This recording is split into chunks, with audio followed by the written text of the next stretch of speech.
We are live. This is fantastic. I'm back again here. Alex, this is great. Thank you so much for joining us. This is Mapex Live on the Mapex Facebook page.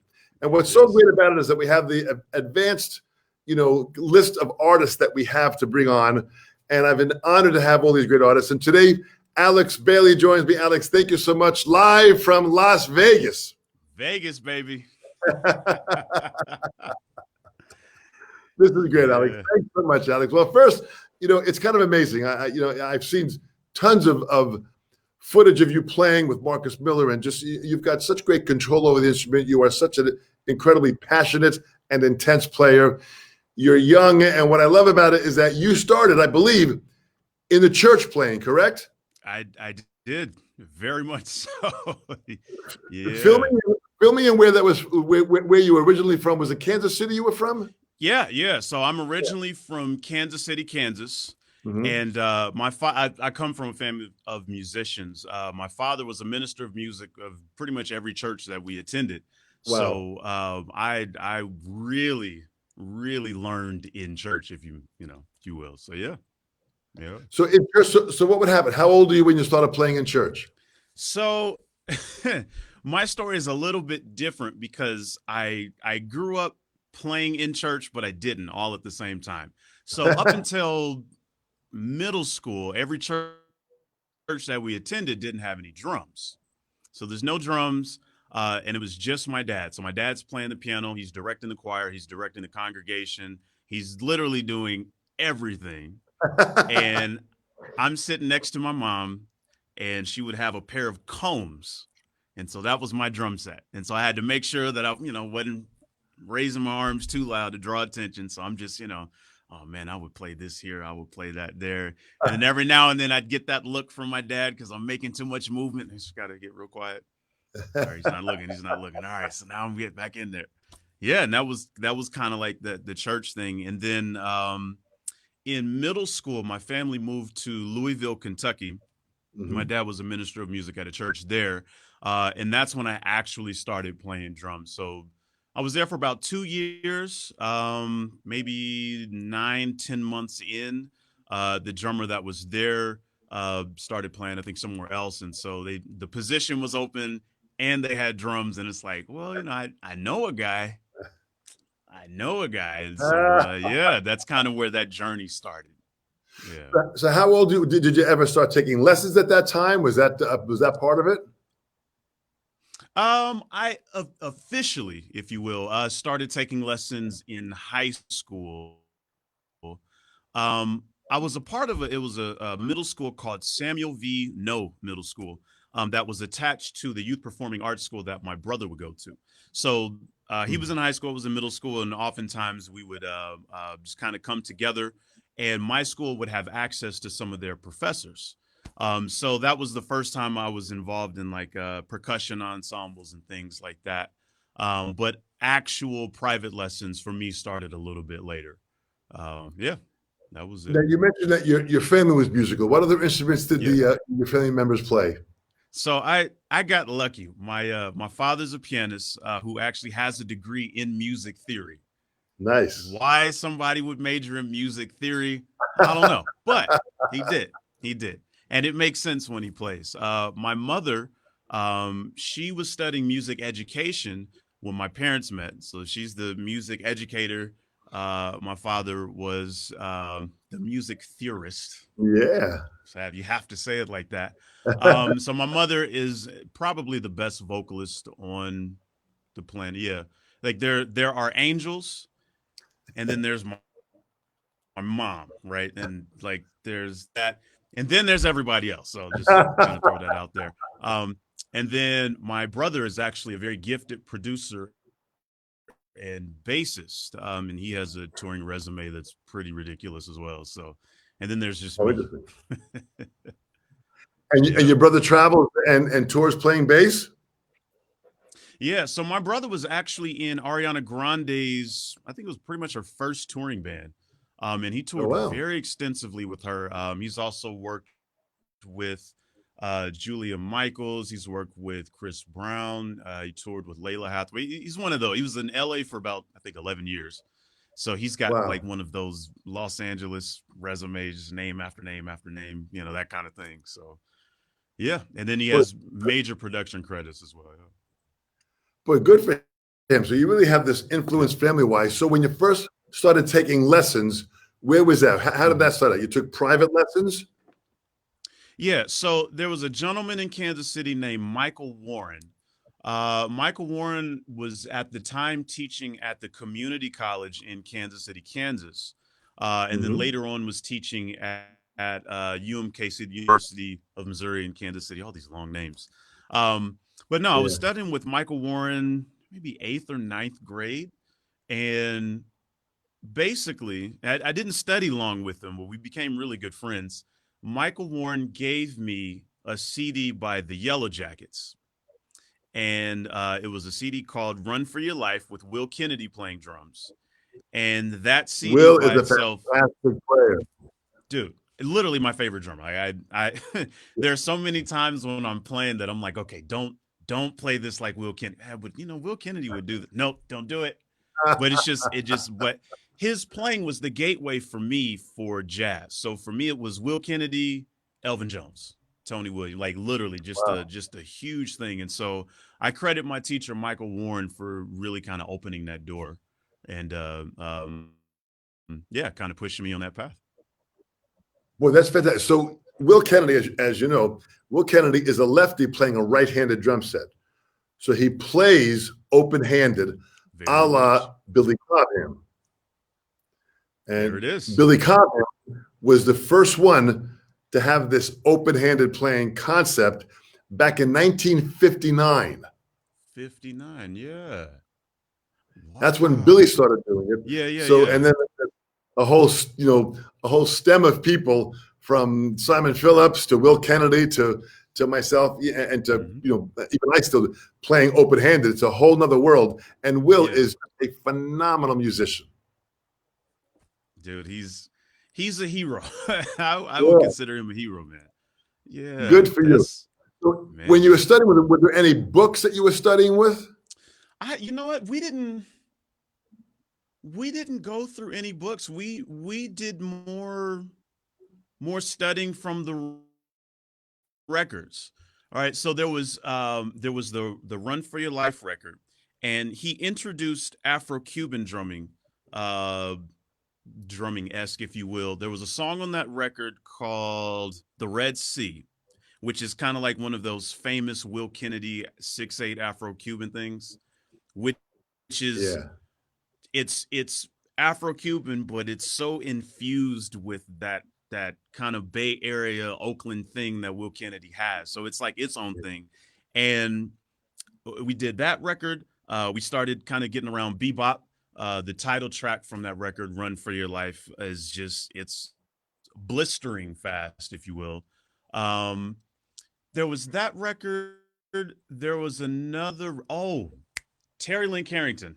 So there's a record by a Yes. saxophonist, Gary Thomas, called "Till We Have Faces," and Terry Yeah. Lynn Carrington's playing drums on that.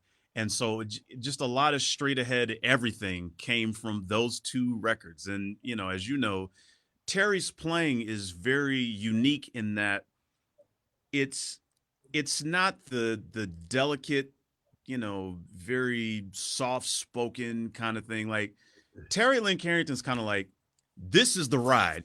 You're gonna get that ride. This is the She snare is drum. You're in gonna get your that face snare with drum. that. Absolutely.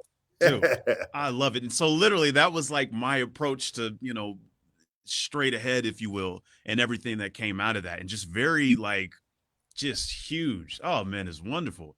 And so like those two records by themselves were probably what we spent the most time checking out, but just really diving into all of that stuff, man. It's just like I'm having goosebumps even kind of going back Yeah. memory lane because they meant that much to me. So Yeah. you say that, and Terry Lynn is a fantastic musician. She's a fantastic person. She's a fantastic drummer. She's got all the Yeah. skills. And Terry Lynn and even Will Kennedy, they go back to a lineage. When you go back to the Art Blakey's and the Philly Joe Jones and the Papa Joe Jones and Max Roach and Elvin, as you mentioned, Yeah. Tony Williams Uh-huh. for sure. There's a whole Yep. lineage Yep. there of incredible music that I ask anyone that is listening to go back and check this out. We've got people that are already signed on from Moscow and Ecuador that are listening to us right now. So it's Yeah. pretty amazing to see just the journey of who's listening. So you're listening to records. So are you listening to anything now? Is there a constant listening skill that you use to keep yourself fresh with what's happening? Man, I'm doing a lot of production now, and I kind of, and this is going to sound strange, I kind of find myself going back and forth between listening to a lot of stuff and not listening to a lot of stuff all at the same time. Um, Yeah, yeah. I've kind of gone back to listen to I have a favorite song. I actually have a favorite song. The song is called Diana, written by a trumpetist, Michael Patches Stewart. And what's funny is the song itself has no drums. It has no live drums, should I say. I want to say Zach Danziger did the drum programming on that record, I Yeah, believe. Zach is fantastic. Yeah, Zach is great. Yeah. Another one of my I what I would consider an unsung hero. Um, Mhm. but like sometimes I have to. That's my palate cleanser. You know, just listening to Mm. something that's not so involved, and then that way it allows me to go back to whatever it is that I'm creating with a fresh sense of something new. Um, but stuff that I've been checking out, man, all the Zildjian live videos, I've been checking those out. All Yeah, the VF jams, all the Big Furt stuff, checking that out, man. But from a this is cool kind of perspective. You know, yeah, yeah. that's kind of been my thing as of late. Yeah. Good. So you'll search internet stuff and you'll track down certain players. Are Oh there yeah. older drummers that you still kind of like lean towards? You know what, man? Will Kennedy is literally that guy. One of the reasons why, so you know, I was introduced to his playing with the Yellow Jackets at what 11, 12 years old. Yeah. Um, Last year we went to Kenya. It was the last year. Yeah, last year we went to Kenya. We were playing this jazz festival. Up to that time, I was always trying to figure out what about Will Kennedy's playing is so special, Yeah. right? As you were saying, he comes from that lineage of the open hand players. You got Simon Phillips, everybody you just named, Yeah. Simon Phillips, Billy Cobham, just that whole thing, Lenny White, all those guys. And Exactly right. so, you know, there was always something very specific about his playing, right?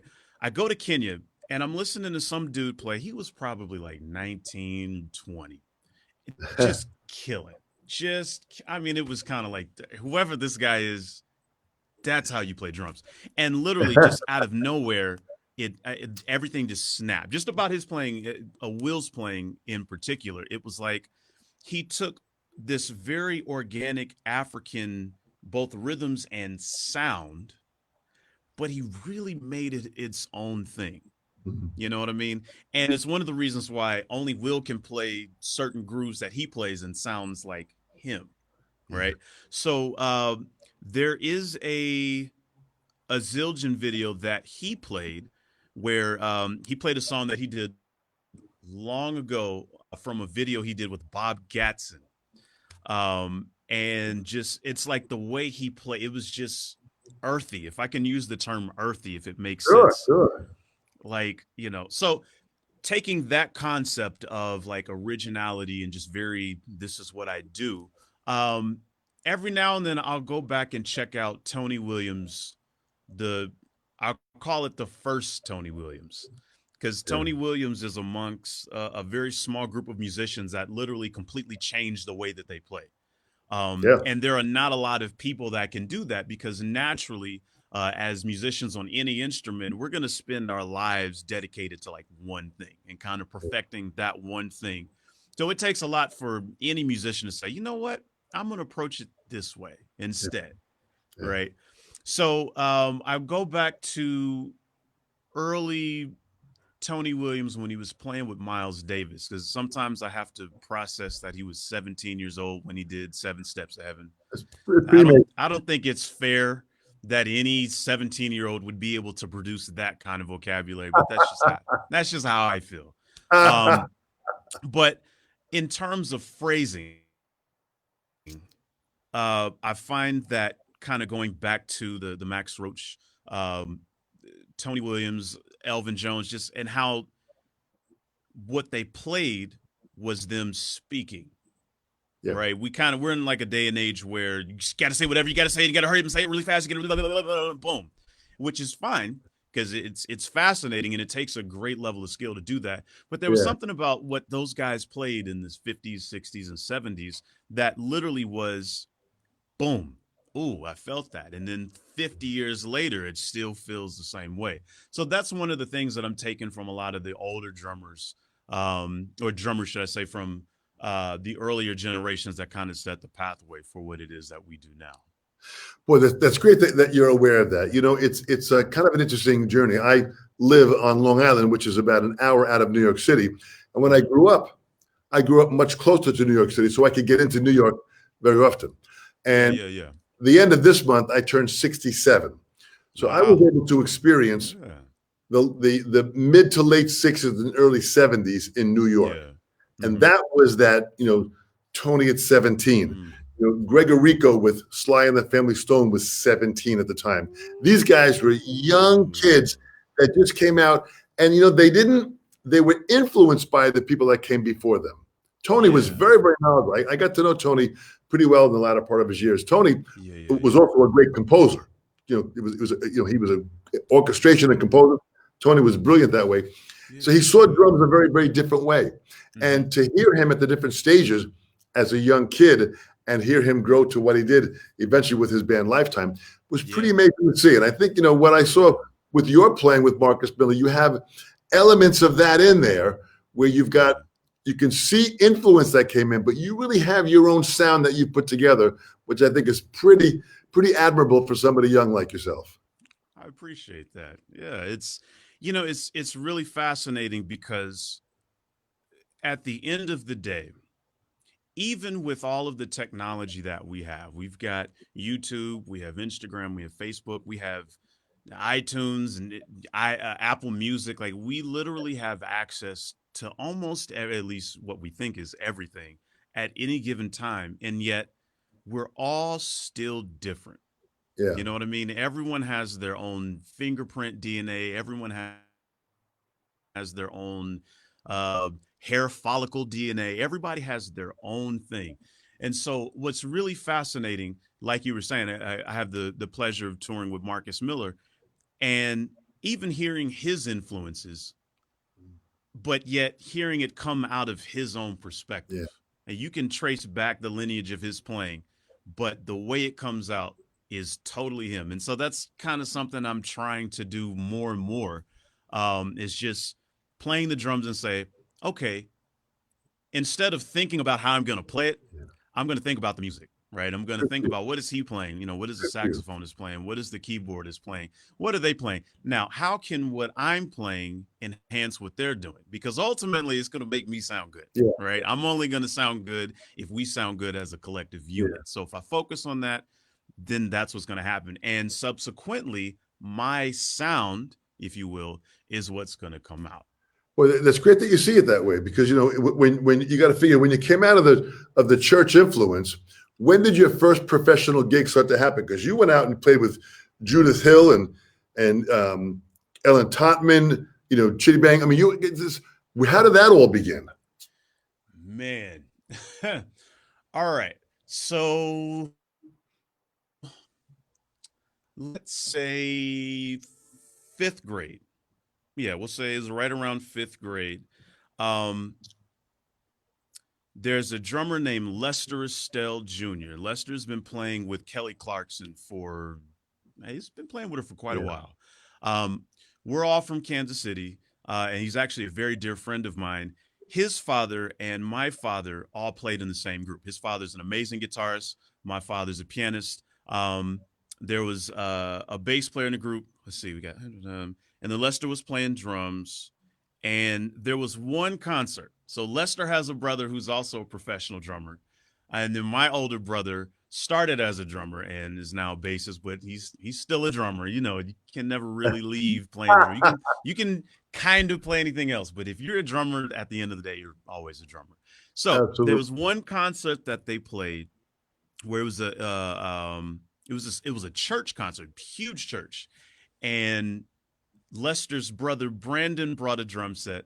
Lester brought a drum set, and my brother and I brought just random drum stuff that we had just laying around the house, and we set all of this stuff up. And literally, there's a pianist, keyboards, there's a guitarist, there's a bassist, and there's four freaking drummers all at the same time, dude. So there was a song that they did, "Oh Happy Day," and that was kind of like the song where everybody do their solos and everything. Yeah. And the guitarist Lester Stell Sr. He gets on the microphone and he says, "I've been waiting for this moment my entire life to have all of these drummers on stage, so I'm gonna get out of the way." So he literally just moves, and literally all four of us just wailing away, man, just and in sync. Like we were playing some stuff that was like, okay, we all get it, and that was, I would say, my first professional gig, if you want to, kind of call it that. Yeah. Um, from there, I was kind of I would always tag along with my brother. In high school, he was playing in some groups in Kentucky, and I would just kind of be that annoying little brother. It's like, all right, dude, just get on the drums and stop. So we we actually ended up playing in this group called Funk Yard. All right, Funk Yard was comprised of high school musicians that were attending the youth performing arts school that my brother went to, and this annoying little kid. All right.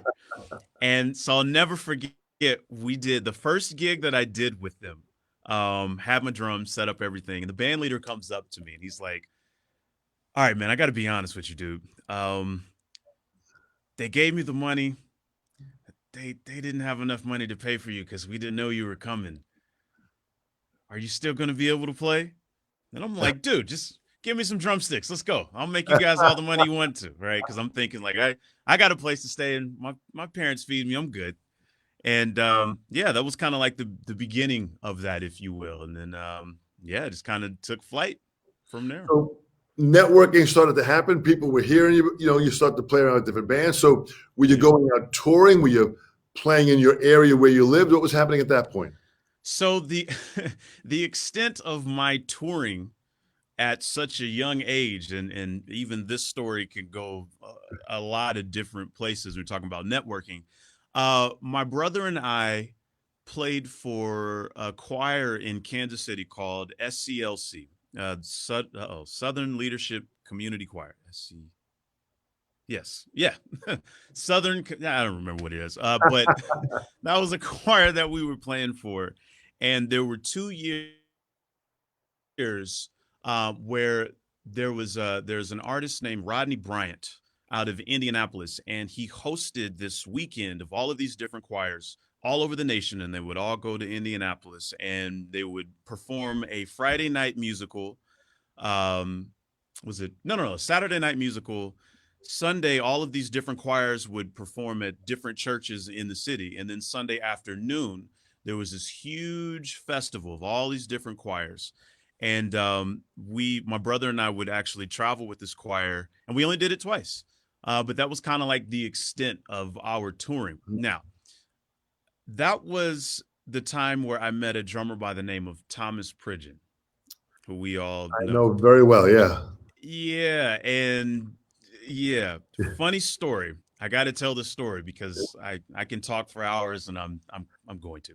So I am maybe 15 years old at the time. This was the second year that we did this thing. My brother and I were kind of gaining a name for ourselves amongst, all of these musicians, which is huge, especially before the age of, social media and YouTube and all that other stuff. Yeah, So yeah. people actually had to see you play in order to believe that you could. What a Right. concept. So Yeah. my brother and I were probably like, yeah, because I mean, at the end of the day, talk is cheap. Can you play? Oh, okay, you can kind of play, right? Right. That's right. So, my brother and I, we had performed the Saturday night concert, and at church events, all the musicians crowd around the other musicians, right? And so that was kind of like the thing, and so it kind of teaches you how to not be nervous, right? Which kind of worked for me and kind of didn't because I'm still nervous, right? So we play a couple of songs. Everybody's like, man, you guys sound good. I'm like, yeah, this feels kind of good. It sounds good. So there was a choir from St. Louis. The choir director gets up and he's like, all right, our band isn't here. I guess they took a flight or something, flight canceled, delay. I don't know. So we need a band. Do we have anybody that can play the drums that knows whatever particular song it was? And I'm looking around. I'm like, mind you, there's like at least 10 drummers that are all really good. I'm just like, no, I kind of know this song. Yeah. And I'm looking at my brothers like, hey man, we're gonna get known. This is cool. And so all 10 of these drummers at the same time start pointing. Let that guy play. And so I'm like, yeah. Oh wait, they're not talking about him. Okay. So this dude walks up. I don't know who this guy is. He doesn't say much. He seems like a very down to earth person. Just like, hey man, I'm just here to play some drums and to have some fun. Cool. So I'm like, all right, who is this dude? Like, I was playing the drums and I sound pretty good. I thought I did. So they start the song, and it took about 5 seconds. And I looked at my brother, was like, hey man, I'm gonna go sit up in the balcony. I think I'm done. I think I'm done. And mind you, I had no clue who he was. Yeah. Again, just a very down to earth, more so than a lot of the people that were hyping him up, so to speak. Yeah. And we heard him play a couple other times throughout the weekend. I'm just like, yo, who is this dude? Like, first of all, why did he have to do that to me? But second of all, who is this dude? And so I go back home and I start talking to some of my buddies and like, oh, you're talking about Thomas Pridgeon. Like, oh, okay, okay, I get it. Yeah, and that was, dude. But again, that was my touring extent up till about 18, 19 when I went off to college. And yeah, that was that. Were you able to meet up with Thomas and talk to him? You know what? I didn't. Because by the time I got through all of these musicians, he was already gone. He's like a phantom. He's like, hey there. Oh, no, he's gone. All right, cool. Oh, there he. No, he's gone again. All right. But actually with Thomas, I've missed him by just a little bit. We did a show in Oakland a few years ago because I believe he's still there. And a friend of mine took me to a club he was playing at. By the time I got there, he's gone again. You see the smoke from all of the drums he played. And it's just like, okay, all right. See you, Thomas. Boy, yeah. Thomas I've known for many, many years when he was just a kid. And at the different music trade shows, the NAMM show, his grandmother would bring him around. Very nice. And she pulled me aside and she would say, Dom, I want you to meet my grandson. And I would hear Thomas as a kid, and I kind of followed him along as he got older. And he's just an incredible player. And I played a tour in Australia with myself, Virgil Donati, and Thomas Pridgeon. Ooh, we did 7 cities in 8 days. And Thomas just played incredible every city. And he had with him his 16-inch hi-hats. Goodness gracious. So this is a guy he doesn't play him pretty. He doesn't play him pretty. He's gonna beat the crap out of him. So you really had been influenced by a lot of great players as you're growing up. It's really amazing. Yeah. I'm just fortunate because first of all, I come from a household of excellent musicians. Yeah. So my expectation was always super high, especially even for myself, maybe a little too high at a very young age, which, it worked, so to speak. Yeah. But just my father taught my brother and I excellence. Whatever you do, you have to do it excellently. Like that's Great. What it is. And obviously excellence means different things to different people. But, my father taught us that from the perspective of do that in life. That's not just music. That's in life, and obviously I'm trying to teach that to my children as well. When you do your homework, be excellent. Yeah. You know what I mean? When you're cleaning your room, be excellent. When you're washing the dishes, all that stuff, man. And that's something that was passed down from generation. My grandfather taught that to my dad. My father-in-law taught that to my wife. Like that's just the thing. And so I consider myself very blessed because all of the musicians that I spent my time growing up around were excellent in their own way, but they approached everything with a reverence, a certain reverence for what they were doing, Yeah, yeah, and hopefully it shows. yeah. 32 years, Well, hopefully it shows. it sure does show, and which is you're playing at such a high level, but you're playing at a high level consistently, and that's where excellence comes in. That Yeah, every gig you're given 110%. yeah, And listen, your father and that advice is brilliant, which is probably what makes him a great minister. That he really excellence is a word that if we use that word as a standard, hmm it's a self-motivating word. it It is. will allow us to motivate ourselves to achieve that excellence to whatever that means to each individual. Yeah, yeah, yeah. But Man, as it's long as we heavy. can have that, it's very, very important. So now you're playing with different acts. You're getting out there playing. Yeah. How'd you meet up with Marcus? Another funny story. All right, so the saxophonist with Marcus Miller's name is Alex Hahn, and Alex Hahn and I were roommates in college. I actually remember when he got the call to play with Marcus. So Marcus was an artist in residence for about a week or so, and he there was a guitarist named Dave Fuzinski that was putting student bands together to perform with Marcus Miller. This is Yeah, 2006, fall yeah, of 2006. yeah. I made the callbacks. I didn't make the band. I didn't get in, right? My roommate did. Now, my roommate, Alex Hahn, was like one of those guys that religiously practiced 8 hours a day. Like, it doesn't matter if he sleeps. That's secondary. I got to practice, right? So I remember telling him, like, dude, we're in college, man. You don't have to practice 8 hours. You're already good. Like, just chill out, man. Go to the movies. Like, just chill. Right. So I remember I walked in the room and he had just gotten off the phone. He's like, guess who I just got off the phone with? I'm like, who's that? Marcus Miller's manager. They want me to work with him. So, oh, okay. That's cool. Hey, I'll be right back, man. I'm gonna go practice real quick, and I'll see you. And so, man, I got it maybe like a good 4 hours. I'm like, I don't know if I can keep going.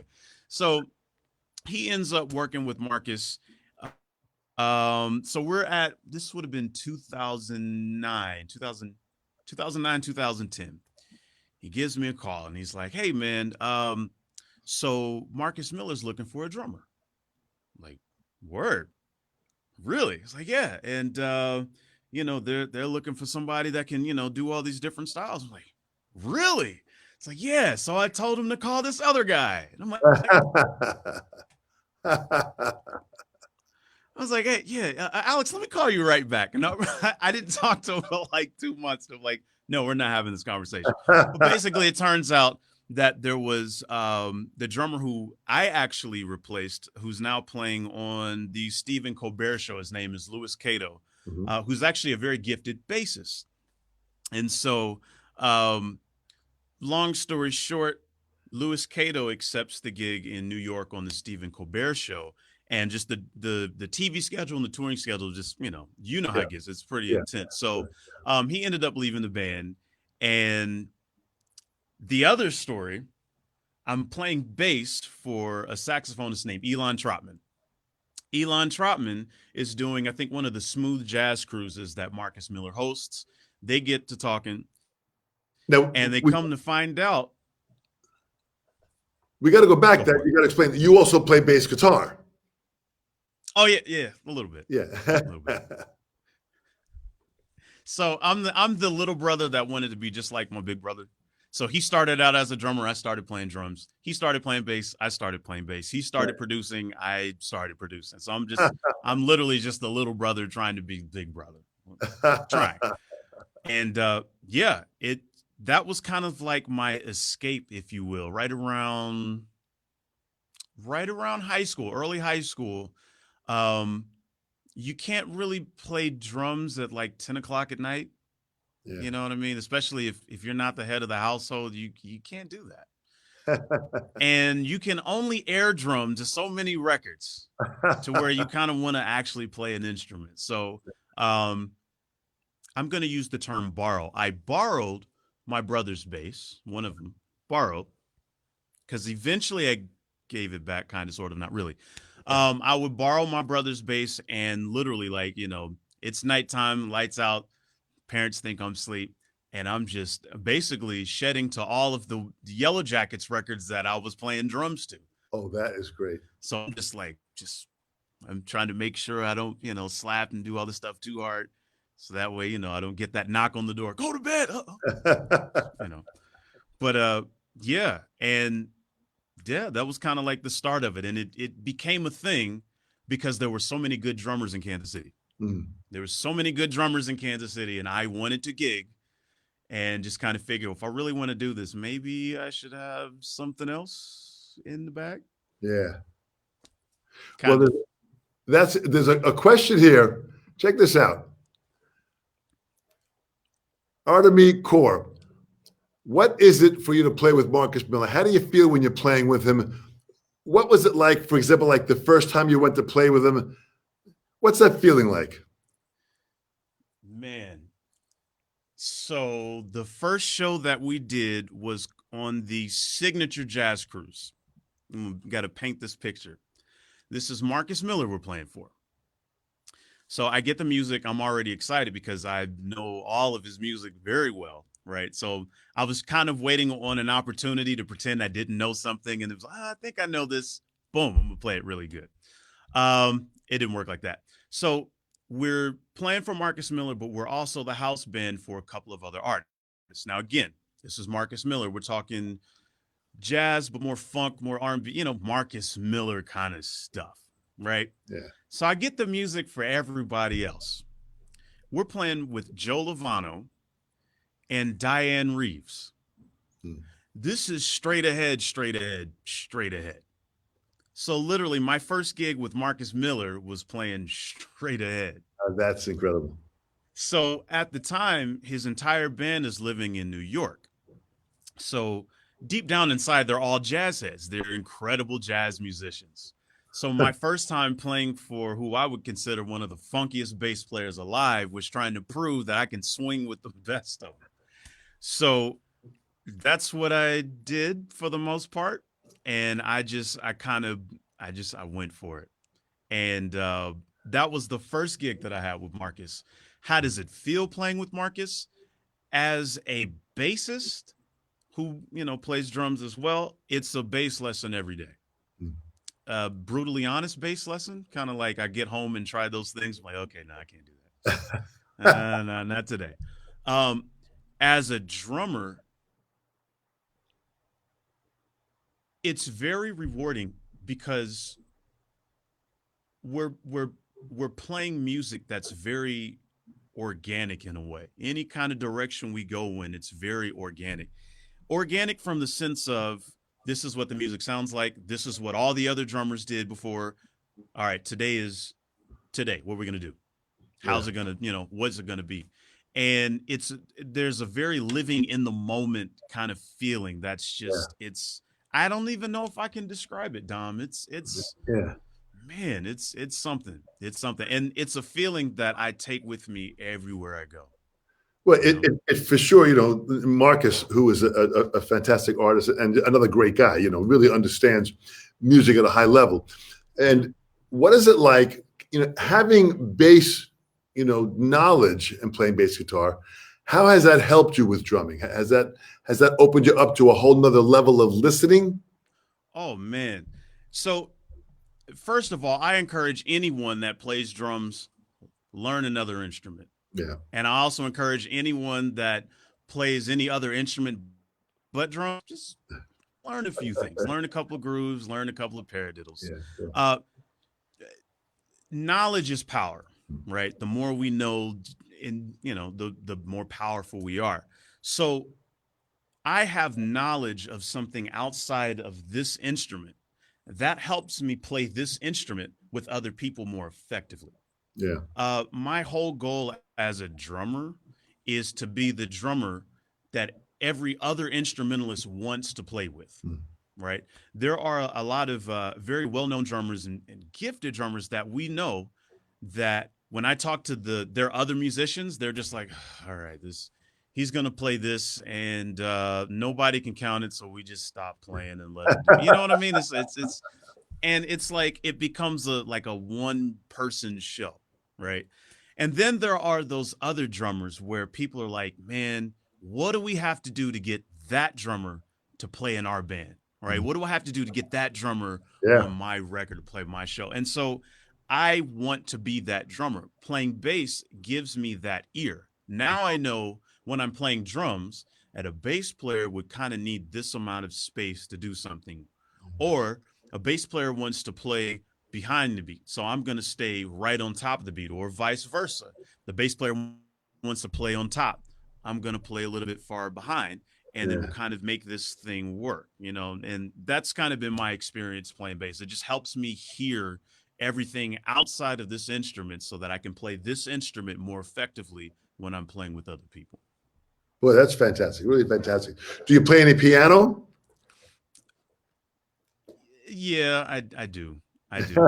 I'm finally admitting that because I don't play at the level I want to, and so I usually tell people I don't.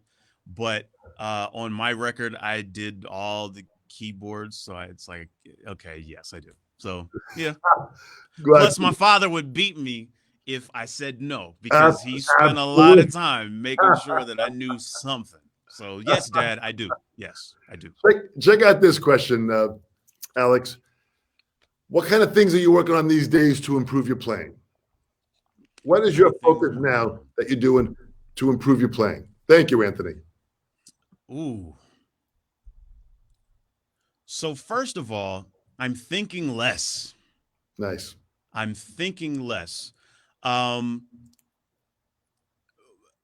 One of the things that I want to do is make whatever I play feel good, right? So when we think about drummers like Steve Gadd, Steve Jordan, we think of these drummers who, well, I'm gonna put Steve Gadd in another category. Steve Jordan, right? A lot of people think that what Steve Jordan plays is simple, right? Keith Carlock's the same way. Like when he's playing with John Mayer, Steely Dan, like people just consider what he's playing simple, Right. but it's not. Yeah. It's not simple. One of the things that makes it feel simple, or one of the things that make people think it's simple, is the fact that it feels so good, right? Yeah. When the music feels good, it's easy, right? If you're singing a song and you like the song feels good, it's easy to sing, no matter how difficult the changes might be, the melody might be. You take someone like Stevie Wonder, anybody can sing his songs. His songs are not easy. You know what I mean? So one of the things I've been working on is, like I said, thinking less and just trying to make the music feel as good as possible. Yeah. From a technical perspective, that means all of the things that I'm playing on these drums, they line up perfectly together in a way that still feels good. All right. So now we talk about Steve Gadd, right? All of the session work that we know for him doing in the 80s, 70s and the 80s, like he could take the simple stuff and play it super simple, but it didn't matter because it felt really good. And if you go back and you listen to all of the stuff that he played, you can map it out on a grid. You can put it in Pro Tools, Reason, or whatever you're using. You can write it out. But when you listen to it, those kicks and the snare drums, right there, right? Whenever the kick and the hi-hat were together, it was right there. If it was off, it was off on purpose. That just made it feel good. So we take the same thing with drummers like Steve Jordan, like just greasy, just kind of grooves. But in this strange way, they're really perfect. Oh, But it absolutely. doesn't matter because they feel good. So that's kind of what I'm working on. Everything that I'm playing, it just has to feel good. So that's what I've been working on. Boy, good for you. Good for you. Now I know you have a Mapex Saturn V there, which I do. I love too, and so many artists are playing that. Talk about your relationship with Mapex. That started a couple of years ago, right? Yeah. So um let's go back 2016, 2017. So it would have been around 2017. I see a Mapex Armory kit at Guitar Center. Had a killer deal, and I'm like, you know what? Why not? You can never have too much drums. You literally can never have too much drums. And I have a few Mapex drums from way back that are still kind of like my go-to drums. But bought this Armory kit. I'm like, all right, sounds pretty good. I mic it up, and I'm like, okay, they sound a little bit more than pretty good. These drums are like kind of solid, right? So I'm doing a record. The guy sends me some music and it's like, I need you to check this out. I'm like, all right, cool. I had my Armory kit. Now, mind you, the Armory is not the Saturn kit, so to speak, even though there are a lot of similarities. Um, I mic up the Armory kit just to get a sound of it in the studio, right? Because drums all respond differently depending on the environment. So I mic them up, and I record a take of the song. Get them sounding pretty good. I'm like, these drums do sound good. I like them. I like them a lot. I send the drums back. I don't hear ever again. Like, what's going on? Like, just trying to make sure these drums sound. I know they do, but I do everything in excellence, so it has to be excellent. So I talked to the guy after. This was like 2 months later. I'm like, what'd you think of the drums? And he looks at me like, oh, I already sent them to mastering. All right, well, okay, cool, I guess. Did they sound good? It's like, oh yeah, it sounded great. I sent them to mastering. Great. So the record comes out, and it's actually Marcus Miller's last record, song number 2. I recorded from my home studio on a set of Armory drums. Was that the that Afro record? This one was called Laid Black. This one came out 2 years ago. Okay. Yeah, this one came out 2 years ago. And song number 2, I'm using my Mapex Armory kit. That record was nominated for a Grammy. That is fantastic. So I figured, okay, if the Armory drums are of the quality that people consider for a Grammy, then this company's all right.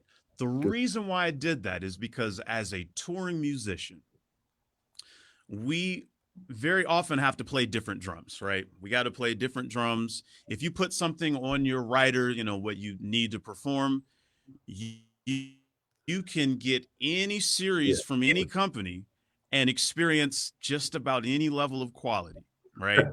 And so literally my whole thing was, all right, if the drums that may not be the top of the line, if I don't have to make them sound good, right? That's a thing. If I don't have to make them sound good, those are good drums. I didn't have to make these Armory drums sound good. I literally put them on, recorded them, and boom, great. So I called a friend of mine that was there, and we made it happen. Now here's the thing: Mapex has been one of the most consistent drums I've ever played. And that is the other side of that. As drummers, we're not playing our own drums all the time. Saxophonist, that's your saxophone. Marcus Miller, he's playing his bass. Trumpet player playing his trumpet. A keyboard player is going to play the same keyboard, right? There's no difference. You're going to get this keyboard wherever you go. Drums, not so much. You're going to get anything from the 80s to something that was made last year. And Mapex, time and time again, has been one of the most consistent drums I've ever played. Anytime I sit behind a set of drums, I want to make sure that I feel like I'm at home, right? These are the best drums in the world. Like, this is my drums, right? And they sound and feel a certain way. When I go to Paris, I want to feel the same way. If I go to Italy, I want to feel the same way. If I'm in Africa, I want to feel the same way. And I can honestly say Mapex has given me that. And that's anything any drummer could ask for, man. Well, that really is, boy, very well said. It's interesting because the consistency of the drums, and I agree with you. I perform sometimes anywhere from 10 to 15 countries a year. And when I get a new kit from our distributor, for the Mapex distributor, it is easy to tune. It's set up. I have what I have, and they sound great in each country, in each city, in each village, no matter where it is. Tell me about your kit there, the Saturn 5. Tell me, I'm going to go to a full screen, so it'll remove me. Just talk about your kit and what sizes you have and what you have there. Absolutely. And before I do, I want to give a shout out to Bob Terry, because Bob Terry is one of the nicest guys I've ever met. Bob Terry is the reason that I'm with Mapex. And just in general, Mapex has been a very supportive company to be a part of. So thank you, Mark. Thank you, Bob, everybody else, Jeff. I can go on. Anyway, so this is the Saturn V Exotic. very similar to the kit that you have in your studio. I've got pretty much the whole kit. I've got the 8, 10, 12, 14, and the 16-inch floor tom with the 18 by 22-inch bass drum. Just for right now, I've got it set up with the 10-inch tom, 14 and 16-inch floor toms, just because it's COVID. We're not going anywhere, so I might as well do something different. But yeah, this drum set it's just a really good set of drums. Um, the Saturn V series is a combination of maple and walnut. I like the walnut because it has certain low end frequencies, but not too low. A lot of companies are using woods that accentuate the low end so much to where the drums just become very tube like, very, woo, woo, woo. And the walnut here gives me a little bit more clarity, and I kind of appreciate the low end and a little bit more of the clarity. Um, I'm using right now, this is the Velvetone snare drum, which is also maple and walnut. This is probably my favorite snare drum that Mapex makes up until all of the 19 new Black Panther snare drums they just came out with. And I would really like to try those. Um, this is a very good all around, just even center drum. Its tuning range, I think, is more favorable right in the mids, the mid to high tuning range. And of course, with that walnut, it also does really good at the lower tuning range. As you can see there, I have am I pointing to it? There it is. The 6x14 Cherry Bomb snare drum. Um, it's been described as like a really good rock and roll snare drum. It's just really solid. It's made of cherry wood. It's got a crack, but it also has a lot of body and a little more focus than you would get from just like a straight maple drum or straight anything else. And then I have Russ Miller's what is that? Let me make sure I get this right. 4 5/8 deep by 14. 4 5/8 deep. I think that's what it is. And that is maple and mahogany. So you've got a really dark sounding wood, and then you have the maple that just kind of curves it out for those brightness, the bright frequencies. It's a very unique drum because again, it's shallow, so it's almost a piccolo, not quite, but then it's made of mahogany, so it's like this shallow drum that's got a bark to it, if you will. And I got a lot of other Mapex snare drums, but I think we only have 8 minutes. So I don't want to keep talking about it. But yeah, Boy, that's my general setup, man. that's a beautiful kit. So now the pandemic is here. Are you doing some teaching or any online stuff? Have you set your studio up for cameras and sound? Just explain a little bit about that. We had a question actually from Anthony here. Hey, no. A little bit about your home studio setup. Yeah. So Thanks, let's see.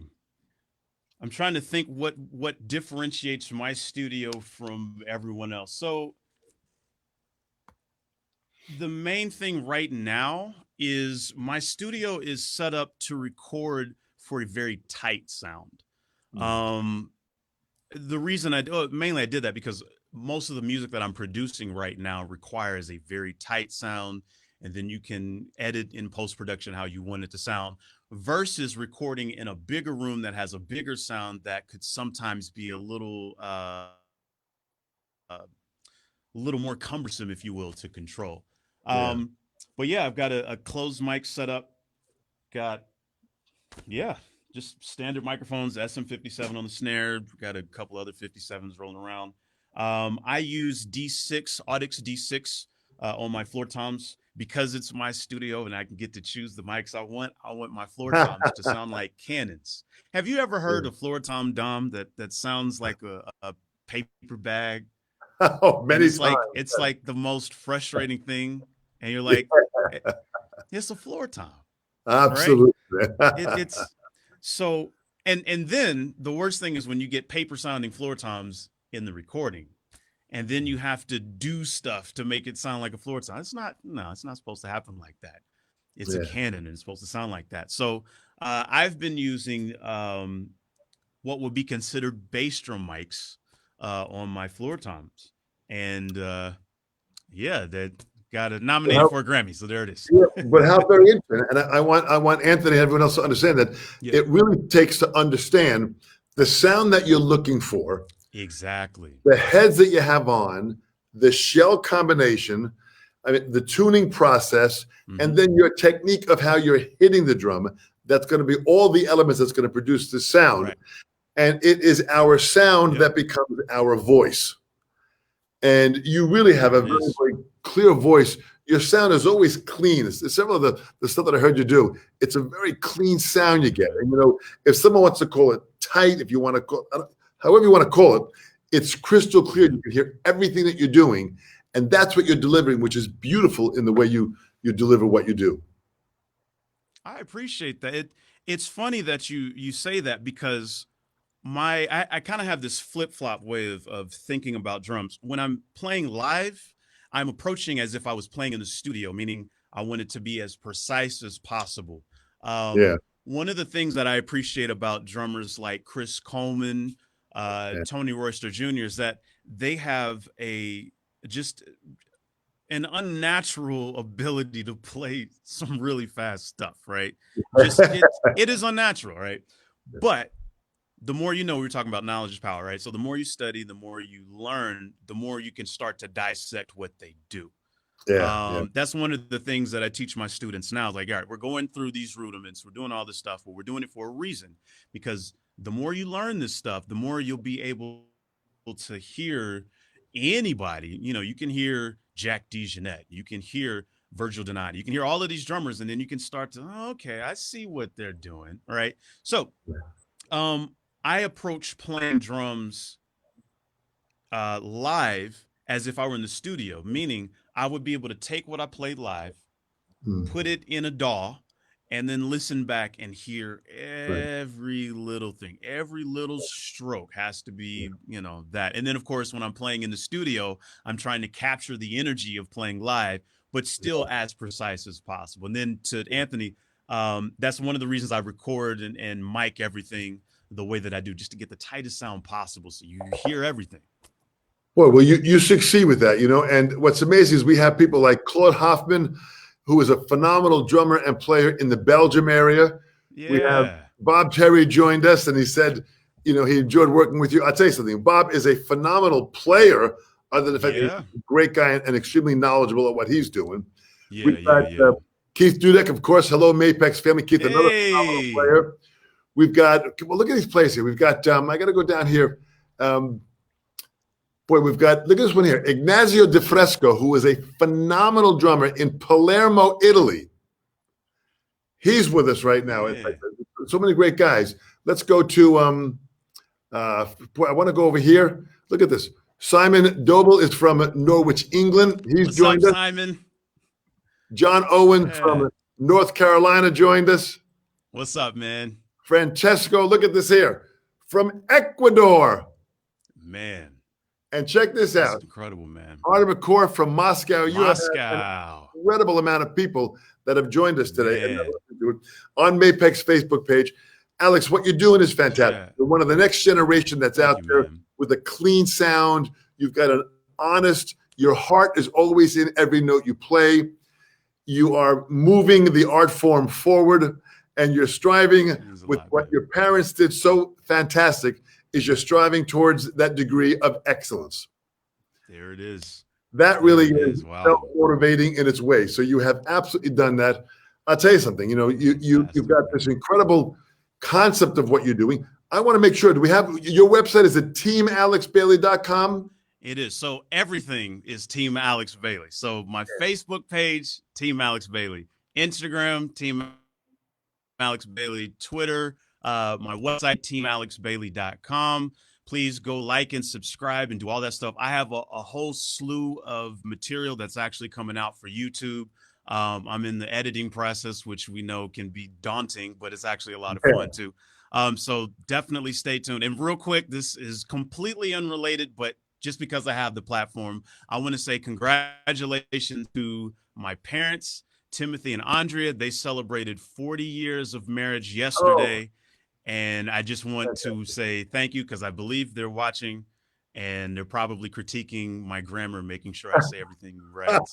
So, doing what parents never stop doing. So, well, I'm glad they're doing that absolutely. because they raised a fantastic child like yourself, and all of the siblings are incredibly musical. So they have done a fantastic job. Congratulations to them. 40 years is a beautiful milestone. It is. And people from around the world, check this out. Again, Ignacio De Fresco, who we mentioned, who joined us here. We've got Luis Bento from Macau joined us here. Yeah. Vinny from Brazil. I mean, you have pulled people from around the world. That has been fantastic. Listen, teamalexbailey.com. I want everyone to go there. Seek out some lessons with Alex. If you're there, email him, track him down, contact him, get some lessons, step into his mind, step into the journey of what he's doing, because all it can do is bring each and every one of you to a higher level of excellence. My man. And thank you guys, everybody. That's a lot of people, and I appreciate that all of these people tuned in just to hear me run my mouth. I promise I don't talk this much in the lessons, but hit me up, guys.